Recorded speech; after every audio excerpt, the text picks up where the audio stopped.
बिस्मिल्लाहिर्रहमानिर्रहीम। अस्सलाम वालेकुम प्यारे दोस्तों, क्या हाल चाल है। उम्मीद करता हूँ खैरियत से होंगे। आज हम आपको बताने जा रहे हैं कि ऐसे अफराद जिन्हें नाअहल या जांच पड़ताल का मैसेज आ रहा है, आप लोगों ने अमूमन 81 कतर पर मैसेज किया होगा, तो आप लोगों को जो मैसेज मसूल हो रहा होगा वो ये कुछ इस तरह का होगा कि आपकी दरख्वास्त मसूल हो गई है, हम आपसे बहुत ही जल्द रब्ता करेंगे।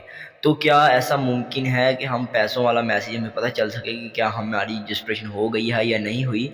तो मैं आप लोगों को बताना चाहता हूं कि मेरी ऐसी बहनें और भाई जो एहसास कवार प्रोग्राम में नाअहलिया जांच पड़ताल के लिए रुके हुए हैं, उनकी जांच पड़ताल हो रही है। तो मैं उनको बताना चाहता हूं कि आप लोगों की 81 कतर से बेनज़ीर इनकम सपोर्ट प्रोग्राम की रजिस्ट्रेशन हो रही है, और इस रजिस्ट्रेशन का मकसद यही है कि वो अफराद जिन्हें जो गरीब थे, मुस्तहिक थे और इन्हें किसी न किसी वजह से नाअहल करार दिया गया, अब इन्हें अहलियत दी जाए, इनकी दोबारा जांच पड़ताल की जाए, इनका दोबारा सर्वे किया जाए और इन्हें पैसे दिए जाएँ। इसी हवाले से आप लोगों की दरख्वास्तें इकट्ठी किए जा रही हैं। वो अफराद जो 81 कतर से मैसेज कर रहे हैं, उनकी दरख्वास्तें इकट्ठी हो रही हैं, और जो सर्वे करवाने के लिए बेनज़ीर दफ्तर गए हैं उनकी रजिस्ट्रेशन भी हो रही हैं। आप भी जाएँ और रजिस्ट्रेशन करवाएँ।